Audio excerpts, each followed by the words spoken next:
So the abstract that we're talking about today is the California PrEP Assistance Program, Lessons Learned During an Initial Expansion of Services, Plan for AIDS 2020 presentation.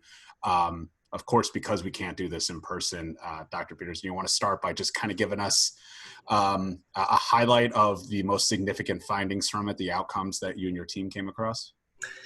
Yeah, definitely. I think, as you mentioned, we a year ago had all been hoping that this conference was going to be happening in San Francisco and Oakland. And so as this is a program that started in California in 2018, we really felt like this would be a great time to take a look at the initial data, initial evaluation of the program. And so the program at a high level, the poster is trying to demonstrate really the need for PrEP assistance programs. What are the services that a PrEP assistance program can provide that our complex medical system is maybe not covering optimally? And also, what are some of the lessons learned from the initial expansion? I think kind of jumping in at a high level to some of the lessons learned. One is that there are a number of out-of-pocket medical costs that can be barriers to people accessing PrEP. And so in particular, we've seen costs related to clinician professional visit expenses, so doctor, nurse fees, costs related to medications beyond actually the PrEP medication, so medications to treat sexually transmitted infections, or in addition, vaccines to prevent those STIs. And maybe most importantly are the laboratory costs, because you need a panel of laboratory testing to really establish that PrEP is going to be safe and that you're an optimal candidate to use PrEP. So that, I think, has been an interesting lesson that we've all learned over the last few years, that although the cost of PrEP medication is very expensive, it is actually usually covered either through an insurance program or a manufacturer assistance program, or now even more recently through a federal donated medication program. But it's all of these additional costs that are still necessary to be able to access PrEP that can be a barrier. So I think two of the big lessons learned were, one, paying those costs is not totally straightforward. That we have a really complex medical system, and so being able to pay doctors, to pay clinics for their professional visits, being able to do co-pays through various insurance programs, being able to cover the pharmaceutical benefits really requires an infrastructure that has a lot of knowledge about medical billing and knows how to do pharmaceutical benefits management. That was one big lesson. The other is that even going into this program, knowing that there are disparities among who is becoming HIV infected within California, within the United States, during this initial rapid expansion of PrEP, we still saw under-enrollment of certain populations. And so we highlighted those in the poster. In particular, there are Black African-American Californians, cisgender women, youth, and by youth, I'm even talking about the 18 to 24-year-old group, so not even really the youngest group of people, but kind of young adults.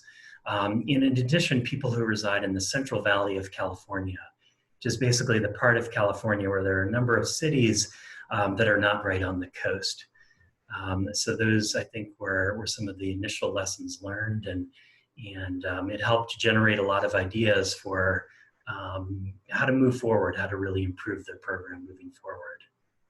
Oh, that's excellent. That's great, and pretty quick turnaround for findings in my experience in terms of 2018 to now. So that's excellent. Yeah, and one commitment we've kind of made is that we're actually the numbers, not every number that you're seeing in the poster, but a lot of the data that you're seeing in the poster, we're actually publishing monthly in a publication we call the Office of AIDS Voice. So it's a publication. It's mainly, the main readership is basically our community within California, a lot of the stakeholders for the program.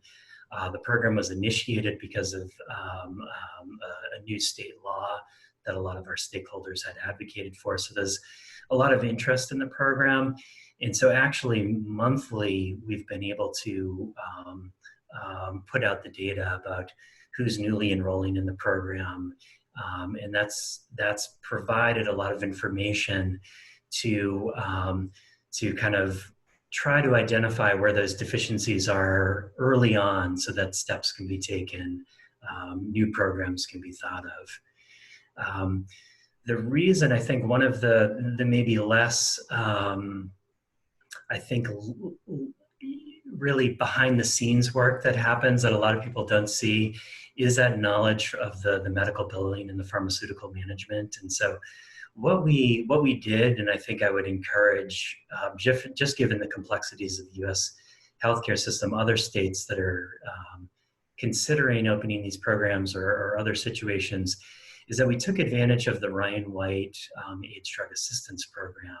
So all of that infrastructure obviously has all of that pharmaceutical benefits management built into it.